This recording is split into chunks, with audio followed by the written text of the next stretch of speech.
구호단체 NGO인 월드비전에서 우리 기독교인들의 감사 생활이 어떤지를 1000명으로 대상으로 해서 설문조사를 했습니다.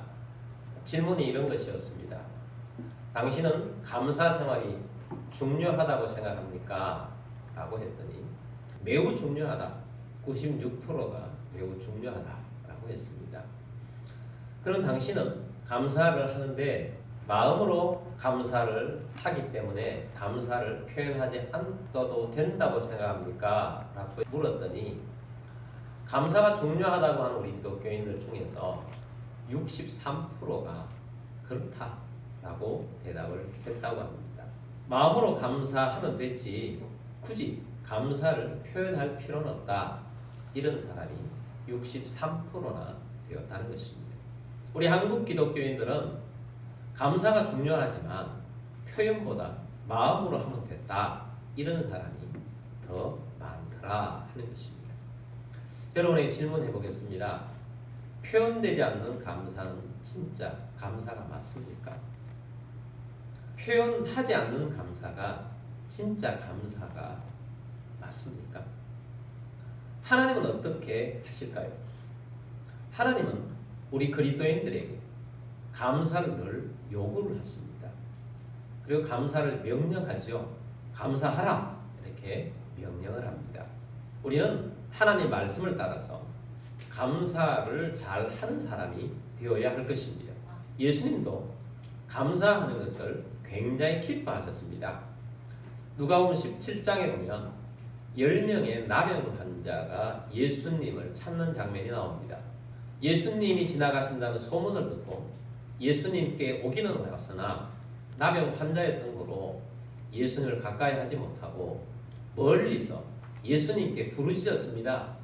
예수 선생님이여 우리를 불쌍히 여겨 주옵소서 하고 10명이 큰 소리로 외쳤습니다. 나병 환자는 피부가 아주 짓눌러지는 그런 병이지 않습니까?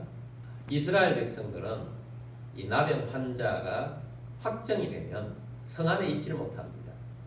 그러므로 가족과도 함께 있지를 못하고 생이별이 되는 것입니다.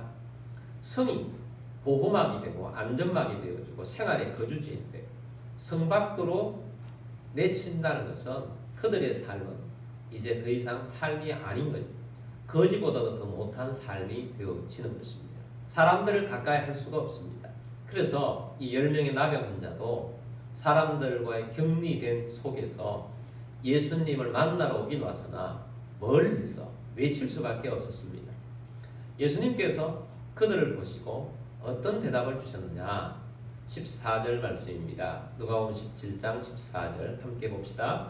보시고 이르시되 가서 제사장들에게 너희 몸을 보이라 하셨더니 그들이 가다가 깨끗함을 받은지라. 자, 예수님께서 10명의 나병 환자를 보셨습니다. 그리고 예수님께서 가서 제사장들에게 너희 몸을 보이라 라고 하셨습니다. 우리 흔히 알고 있는 순서가 아닙니다. 예수님께서 고쳐주시지도 않고 제사장에게 몸을 보이라고 말씀을 하셨습니다. 유대인들은 나병 환자의 판정을 누가 했느냐? 제사장이 판정을 합니다. 제사장이 이 사람은 나병 환자입니다 라고 판정이 되면 그 순간 성 밖으로 내쳐집니다. 그리고 다 나았다는 판정을 누가 하느냐? 이 판정도 제사장이 합니다. 그리고 예수님께서 가서 제사장들에게 너희 몸을 보이라 라고 말씀하신 것은 너희가 제사장에 가서 너희 나음을 확정받으라 이런 말씀으로 주신 것입니다. 근데 예수님께서 고쳐주지 않고 이 말씀을 주신 것입니다. 자, 이런 경우에 제사장에 가서 몸을 보여야 하는 이런 경우에 아직 낫지 않았는데 간다는 것은 믿음이 필요합니다. 믿음은 두 가지가 있습니다. 보고 믿는 믿음과 보지 않고 믿는 믿음이 있습니다. 보고 믿는 믿음은 이런 거죠. 이런 경우에 보통은 예수님의 순서가 이렇습니다. 예수님께 오면 예수님 우리를 불쌍히 여주십시오 하고 고쳐달라고 하면 예수님께서 사랑으로 가까이 오라 하시고 손을 대시면서 나병은 떠나갈 지어다 이렇게 선포하시든지, 아니면 나병을 주는 이 더러운 귀신아 이 사람들에게서 떠나가라 그렇게 하시면 반드시 그 결과가 나타나지요. 깨끗함으로.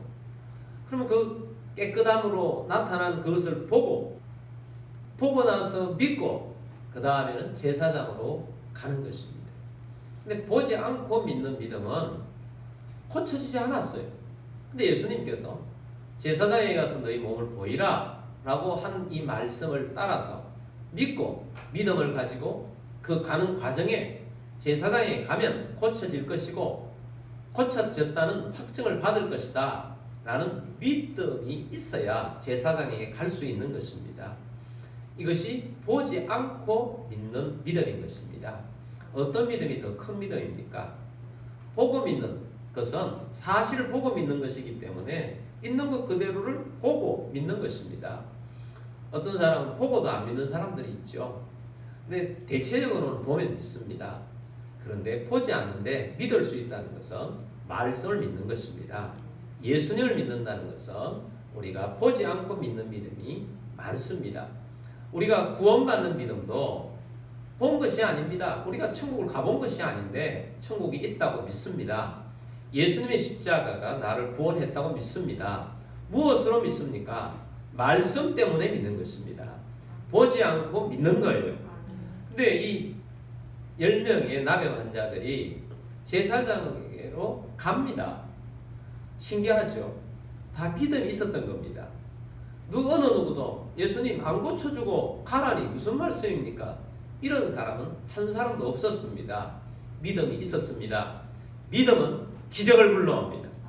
그래서 그들이 가다가 깨끗함을 받은지라 라고 말씀을 하고 있습니다. 그들이 가다가 어떤 한 사람이 옆에 얼굴을 보면서 깜짝 놀랍니다. 하니까 옆에 있는 사람이 뭐야? 서로 하는 거죠. 깨끗해졌다. 다른 사람들도 뭐야? 하는데 모두가 다 얼굴이 깨끗해진 걸 보고 옷을 펼치면서 몸 안도 보고 손도 보고 발도 보면서 완전히 깨끗해지셨대. 그때 그 10명이 가다가 이 깨끗함을 한꺼번에 받았을 때의 그 기쁨은 환호성이 넘치는 기쁨이었을 것입니다. 그 다음에 발걸음이 어떻게 되겠습니까? 얼마나 빨라지겠습니까? 뛰어갈 것입니다. 제사장에게. 근데 뛰어가는데 그 중에 한 명이 잠깐 이야기합니다. 잠깐만. 우리가 제사장에 가서 먼저 몸이 보일 것이 아니라 예수님께 가서 감사부터 먼저 해야 되지 않겠냐? 라고 이야기합니다. 다른 사람들이 야 무슨 소리야? 예수님이 제사장에 가서 몸을 보이라고 했고 나는 이 몸으로 빨리 우리 가족에게 가고 싶어. 그리고 나서 예수님께 가서 감사 표현을 해도 늦지 않아 라고 하면서 다른 사람들을 가는데 이 한 명은 아니었습니다. 내가 먼저 예수님께 가서 감사부터 먼저 해야 되겠다. 너희들은 가라. 나는 예수님께 감사부터 하고 그 다음 과정을 진행하겠다. 하고 그 다음 이 한 명은 예수님께 발걸음을 옮기는 거예요. 그 발걸음은 가벼운 발걸음이에요. 정말 깃털처럼 기쁨에 넘치는 경쾌한 발걸음으로 예수님을 향하여 오면서 입에서는 무엇이 터져나오고 있습니까? 찬송과 영광이 터져나옵니다. 15절 말씀입니다. 그 중에 한 사람이 자기가 낳은 것을 보고 큰 소리로 하나님께 영광을 돌리며 돌아와 큰 소리로 영광을 돌리며 예배하며 예수님께로 옵니다. 16절입니다. 예수의 발 아래 엎드려 감사하니 그는 사마리아 사람이라. 발 아래 엎드린다. 이것은 경배한다는 자세라고 했죠. 예수님께 납작 엎드려가지고 감사합니다. 이 사람은 사마리아 사람이었습니다. 자, 이렇게 이 한 사람이 감사를 예수님 앞에 와서 표현을 했습니다. 17절입니다. 예수께서 대답하여 이르시되 10사람이 다 깨끗함을 받지 아니하였느냐? 그 9은 어디 있느냐? 예수님이 뭘 원하고 있어요? 감사를 원하고 있는 거죠. 10사람이 다 깨끗함을 받았는데 너 한 사람뿐이냐? 감사하러 온 사람이 너 한 사람뿐이냐? 그 9은 어디 있느냐? 감사하지 않는 사람 9을 예수님께서 찾고 있습니다. 감사하라는 거지요. 감사를 표현하라는 것입니다. 감사를 마음으로만 두지 말고 표현하라는 것입니다. 그 아홉은 어디 있느냐? 라고 말씀합니다. 18절입니다.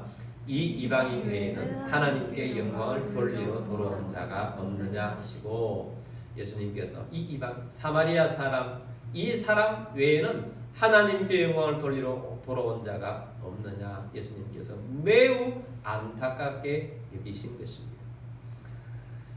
여러분, 우리가 감사를 잘 하는 사람이 되어야 합니다. 예수님께서 이렇게 감사를 잘 하는 사람을 원하고 있어요.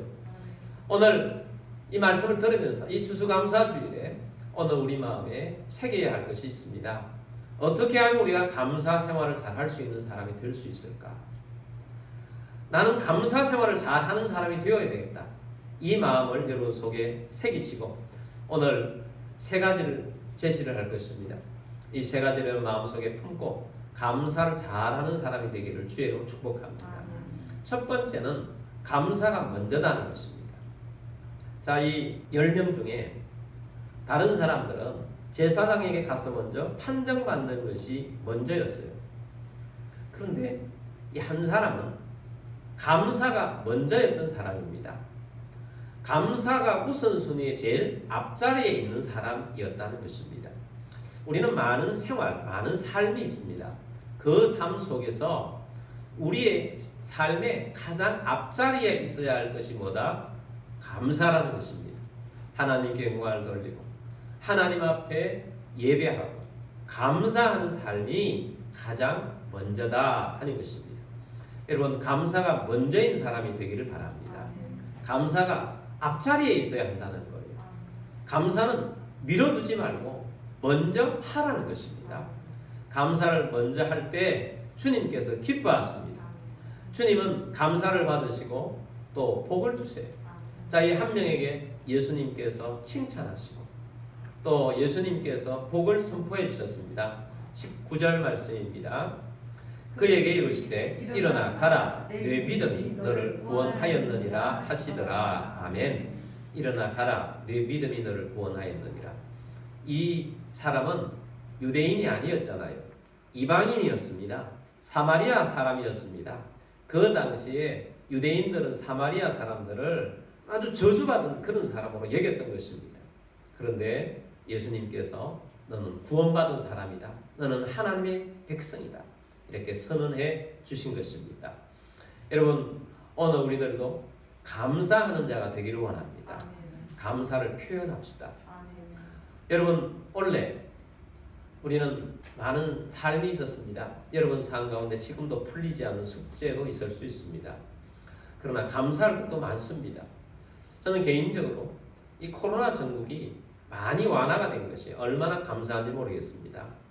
우리가 코로나가 처음 시작되었을 때 이 사회 분위기와 그때의 위압감, 그때의 공포심, 집안에서 잘 나가지도 못하고 얼마나 힘들었습니까? 신앙생활하기도 얼마나 힘들었습니까? 언제 이 사태가 끝날겠나 하는 그런 생각들이 그때는 아주 지배적이었어요. 그런데 그런 공포 분위기, 그런 것들이 사라지고 지금 물론 우리가 예배를 드리며 마스크를 끼고 예배를 드리고 있긴 하지만 그나마 얼마나 자유스러워졌습니까? 그리고 코로나가 별로 무서워지지 않았어요. 공포심이 사라졌어요. 감사하죠. 그 외에도 많은 감사들이 있습니다. 여러분, 하나님 앞에 감사하는 것들을 많이 찾아서 먼저 우선적으로 감사하는 여러분들이 되기를 주의 이름으로 축복합니다. 다음 두 번째는 은혜를 잊지 않는 것은 감사를 표현하는 것입니다. 은혜를 잊지 말라는 겁니다. 자, 하나님께서 구약의 이스라엘 백성들에게 자주 말씀하십니다. 너희는 내가 준 은혜를 잊지 말지어다. 내 은택을 잊지 말지어다. 하나님께서 은혜를 잊지 말라고 하십니다. 내가 너희들에게 준 것들이 얼마나 많으냐? 누가 너희를 애굽에서 해방하였느냐? 나 여호와니라. 누가 너희를 광야 가운데에서 만나를 먹여주고 40년 동안 먹여 살렸느냐? 나 여호와가 한 일이다. 잊지 말지어다. 누가 너희에게 가나안 땅을 주었느냐? 나 여호와니라. 너희는 이 사실을 잊지 말지어다. 누가 하늘에 햇볕을 주고 이른 비와 늦은 비를 주어서 농사를 짓게 하고 열매를 주었느냐? 나 여호와니라. 너희는 이 은혜를 잊지 말지어다. 하나님께서 헐 자주 말씀하세요. 근데 이 은혜를 잊지 않는 은혜가 무엇으로 이어져야 잊지 않는 것인가? 감사로 이어져야 잊지 않는다는 거지. 그래서 하나님께서는 이스라엘 백성들에게 감사가 생활화가 될 수 있도록 절기들을 지키라고 했었어요. 이스라엘은 크게 보아서 3대 절기가 있습니다. 어떤 놈은 그 전체가 7대 절기인데 3대 절기. 6월절이 있죠. 6월절은 뭡니까? 너희를 애굽 땅에서 구원해 준 것을 기억하고 감사하라는 것입니다. 또 맥추 감사 절기가 있습니다. 너희가 가나안 땅에 들어와서 첫 번째 농산물을 받은 것에서 감사하라는 것입니다. 이것을 누가 주었느냐? 하나님이 주었으므로 하나님 앞에 나와서 감사하라는 것입니다. 추수를 모두 마치고 추수한 모든 열매를 창고에 다 넣고 난 다음에 추수 감사절을 지키라고 합니다. 이 모든 것들을 주어서 너희를 먹고 살 수 있도록 만들어 주신 분이 누구냐? 나 하나님입니다. 하나님 앞에 와서 감사하라는 것입니다. 그러므로 은혜가 감사로 이어지게 하는 것. 우리도 이 추수 감사 주의를 지킵니다. 우리도 때때마다 절기를 지킵니다. 이 절기가 이 성으로 말미암아서 감사를 또 배우고 감사가 체질화가 되어지는 것입니다. 감사를 표현하라는 것입니다. 은혜를 받았으면 은혜를 표현하라는 것입니다. 여러분 받은 은혜를 감사로 표현하는 여러분들이 되기를 주의 이름으로 축복합니다. 표현해야 돼요. 우리 기독교인들 중에 조사한 바에 의하면 63%가 마음에만 있으면 됐지. 여러분 마음의 감사 중요하죠. 그게 있어야 감사가 진정한 감사가 되는 것입니다. 그런데 이 마음으로 일어난 이 감사가 진정으로 표현이 되어야 한다는 거예요. 그래서 우리가 감사를 표현을 잘 하는 하나님의 백성이 되기를 바랍니다. 감사를 표현해야 돼요. 우리는 감사를 표현을 잘 못하는 경우가 얼마나 많은지 모릅니다. 감사를 표현을 해야 됩니다. 마음에만 두지 말고 감사를 잘 표현하는 그리스도인들이 되기를 바랍니다. 세 번째는 수직적 감사만이 아니라 수평적 감사도 하십시오. 수직적 감사는 하나님께 감사하는 거죠. 또한 우리 인간 차원에서 말한다면 부모님에게도 감사를 하는 것도 수직적 감사라고 말할 수 있습니다. 수평적 감사는 이웃을 향한 감사죠. 내 가까이에 있는 사람들을 향한 감사인 것입니다. 미국의 추수감사절은 신앙의 자유를 찾기로 원했던 사람들이 메이플라워를 타고 미지의 땅 신대륙을 향하여서 배를 타고 아메리카로 건너온 것입니다. 그런데 오다가 절반이 배 안에서 돌아가셨어요. 너무 그 당시 열악했기 때문에. 그리고 신대륙에 가면 먹을 것이 있을 줄 알았더니 먹을 것이 없습니다. 굶어 죽게 됐어요. 신대륙에 내려서도 영양실조로 죽은 사람들이 꽤 많았습니다. 그런데 감사합니다. 인디안 중 불쌍히 여겨서 먹을 것을 주고 또 옥수수를 주면서 옥수수 재배법도 가르쳐주고 그렇게 해서 그 재배법을 따라서 농사를 짓고 난 너무너무 감사한 거예요. 생존하신 분들이. 그래서 하나님 앞에 추수 감사 절기를 하나님 앞에 드렸습니다. 3일을 추수 감사를 했어요. 첫째 날은 하나님 앞에 감사를 하고 둘째 날은 인디안들을 초대해서 감사를 했어요. 함께 먹으면서. 첫째 날 한 것은 수직적 감사고 둘째 날 한 것은 수평적 감사인 것입니다. 여러분 우리가 하나님에게뿐만 아니고 우리 이웃들을 향한 감사를 잘하는 그리스도인들이 되기를 바랍니다. 우리 한국 사람들은 가까이 있는 사람들에게 감사 표현을 잘 못하는 것 같습니다. 그래서 마음으로는 있는데 이 감사 표현을 잘 하지 않습니다. 자녀가 언제 철들었다 이렇게 볼 수 있느냐 하면 부모가 참 고맙다 이런 생각이 많이 들 때부터 진짜로 철이 드는 거죠. 그전 때는 자기밖에 몰라요. 근데 부모님의 은혜가 너무 감사하다. 이것은 금수저라서 많이 잘 해줘서 감사한 것이 아니에요. 금수저라도요. 어떤 사람은 평생 부모님에 대해 감사하지 않는 사람이 있습니다. 근데 흙수저인데 아무것도 해준 것도 없는데 지금의 나를 존재하게 해준 것만 어떤 정말 철든 자녀는 부모님이 자녀에게 너무너무 못하는 부모도 있잖아요. 그런데 그 못하고 늘 욕하고 이런 부모였을지라도 나를 길러줘서 지금까지 있게만 해준 것만으로도 감사하다. 진짜 철든 사람들이죠. 그러면 감사하는 사람이 되는 거죠. 감사하는 사람은 철든 사람입니다. 또 부모가 자녀에게 보통 많은 요구를 하죠. 또 불평과 불만이 많습니다. 그게 잔소리로 나오기도 합니다.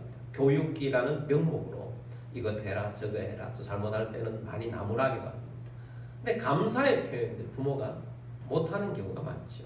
그런데 네가 뭐가 잘해서 내 기대를 충족시켜줘서 고마운 것이 아니라 네가 그냥 살아주고 네가 건강한 몸으로 자라가는 것만으로도 내가 너무 고맙다.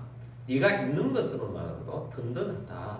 정말 고맙다. 네 존재 자체가 고맙다. 이러면 진짜 자녀와의 관계가 그때부터 회복이 되어지는 거예요. 존재 자체가 고맙다. 물론 자녀가 특별하게 감사의 표시를 하고 더 좋은 일이 있으면 그때는 더 많이 감사를 표현하고 고마움을 표현해야 되겠지요. 그런데 존재만으로도 고맙다. 그런 마음이 들 때 진정한 감사의 관계가 되어지는 것입니다. 감사의 관계가 되면 하나님 앞에서는 복을 받고요. 사람과의 관계에서는 행복이 찾아옵니다. 서로가 서로에게 향한 감사가 있으면 행복이 찾아와요. 근데 이 감사를 마음에만 담아두고 있으면 표현하지 않고 있다면 감사가 진정한 감사가 되지 않습니다. 물론 짐작은 하겠죠. 내게 참 따뜻하게 잘 대해준다. 그 마음으로 또 고마운 마음이 생길 것입니다. 그러나 거기에 감사를 표현한다면 얼마나 더 훌륭한 감사가 되어지겠습니까? 그러므로 감사를 표현을 잘하는 하나님 백성 되기를 바랍니다. 가까운 사람에게부터 감사를 표현합시다. 우리 성도들도 가깝잖아요. 우리 성도들끼리도 서로 고마운 마음, 감사한 마음을 서로가 서로에게 잘 전하는 우리들이 되기를 바랍니다. 성도로서 또 예배 자리에 있는 것으로만으로도 감사합시다. 감사를 표현하고 감사해야 하는 것입니다. 사실 저도 고백을 하면 감사를 표현을 진짜 잘 못하는 사람이에요. 감사를 표현하고자도 잘 안 돼요. 근데 발견한 것은 감사도 연습해야 하고 감사도 훈련해야 하는구나 하는 것입니다. 사실 말을 할 때 보면 가까운 사람에게 말을 할 때 보면 불만과 불평을 이야기 많이 하잖아요. 불만과 불평. 근데 감사하는 이야기를 좀 잘하는 사람도 있겠지만 대부분의 많은 사람들 보면 감사를 표현하는 게 적습니다. 그런데 그 마음을 보면 제 생각에는 그래요. 그 마음을 보면 불평과 불만하는 마음은 조금 있어요. 근데 불평과 불만이 조금 있는 이 마음은 많이 표현하는 거예요. 근데 감사한 마음은 굉장히 많은데 우리 그리스도에는 많은데 감사를 표현하는 것은 진짜 조금 하는 거예요. 여러분 감사를 가족들에게 얼마나 표현한다고 생각합니까? 여러분이 감사하는 마음이 한 100이라고 여겼을 때 한 몇 프로 정도 감사를 표현한다고 생각하세요? 50%? 어림도 없죠? 30%? 10%? 5%? 1%도 못할 경우가 많을 겁니다. 근데 불평과 불만은 100 이상을 할 때가 많아요. 조그만 거 있으면 더 크게 해서 이야기하잖아요. 그래서 관계가 힘들어지는 거죠. 저는 개인적으로 표현을 잘 못하는 것 같아요. 불만도 저는 표현을 거의 안 하는 것 같고요. 또 감사도 표현을 잘 못하는 것 같아요. 한 3%? 내 마음에 비해서 한 3%? 5% 되겠나 싶어요. 한 10% 끌어당기면 감사 많이 하는 사람이다 라고도 할 수 있을 것 같아요. 여러분 감사를 많이 표현하는 자가 되길 바랍니다. 감사도 훈련이라고 했잖아요. 훈련은 연습을 많이 해서 그런 목표에 도달하도록 만드는 것이 훈련 아니겠습니까? 군대도 가면 맨 처음에 신병 훈련을 시켜요. 신병 훈련을 뭘 시키느냐? 사회인이 군에 들어가면 군인으로서의 이 정체성을 가지고 삶을 살아갈 수 있도록 훈련을 하는 것입니다. 군인 되게 하는 훈련이잖아요. 계속해서 반복 훈련을 시키죠. 군인 정신도 외우게 하고, 군인은 어떤 마음을 가지고 살아야 하는지, 정신교육, 또 육체적으로, 또 군인으로서의 삶, 옷까지 다 머리부터 발끝까지 완전히 다 벗기고 새 것으로 군인으로서의 모습으로 다 바꿔버리잖아요. 우리가 훈련한다는 것은 그런 것입니다. 연습을 통해서 우리가 목적하는 바에까지 이룰 수 있도록 훈련을 시키는 거죠. 그래서 우리가 연습해야겠다. 감사도 연습하고 훈련해야겠다. 이 마음을 가지고 감사하고 열심히 훈련해서 감사 생활을 잘하는 여러분들이 되길 바랍니다. 여러분 그러겠습니까? 이런 마음속에 감사를 훈련해서 감사를 잘 표현하는 자가 되길 바랍니다. 그래서 감사를 통해 가지고 우리의 삶이 정말 풍성함이 되어지는 그런 삶이 있다는 것을 좀 알게 되길 바랍니다. 감사는 훈련입니다. 수직적 감사뿐만 아니고 수평적 감사도 잘하는 여러분들이 되기를 바랍니다. 기독교 문화가 되어 있는 서구 문명은 땡큐, 뭐든지 땡큐잖아요. 감사합니다. 감사합니다. 생활하고 되어 있잖아요. 우리 기독교 문명은 감사함이 전파되는 문명이에요. 감사가 매우 중요한 사람들이 우리 그리스도인입니다. 그러므로 여러분 감사가 여러분 삶 속에 이어지는 여러분들이 되기를 바랍니다. 우리가 이감일칭이 운동이 되자고 하잖아요. 그래서 이감일칭 운동이라고 하는 것이, 운동화가 되려고 하면 자꾸 해야 돼요. 감사하고 칭찬하고, 감사하고 칭찬하고, 훈련하고, 연습하고 연습해서 훈련이 되어져서 내가 체질이 되어질수록 하라는 것입니다. 그것도 다른 사람이 감사하고 다른 사람이 칭찬하는데 내 이름이 거기에 자주 등장한다. 성공하는 거죠. 내 이름이 그 사람에게 자주 등장하고 있다. 이 사람의 감사 일기에, 이 사람에게 칭찬 일기에 내 이름이 자주 등장한다. 잘하고 있는 것입니다. 여러분 그런 사람이 되어지도록 하기를 주의 이름으로 축복합니다. 우리가 감사가 매우 중요합니다. 오늘부터 감사를 잘하는 여러분들이 되길 바랍니다. 세 가지를 말씀드렸습니다. 감사가 먼저다. 다음에 감사를 표현하라. 감사를 수평적 관계까지 적용하라. 이 세 가지를 여러분 속에 새기셔서 감사 생활을 잘하는 여러분들이 되기를 주의 이름으로 축복합니다.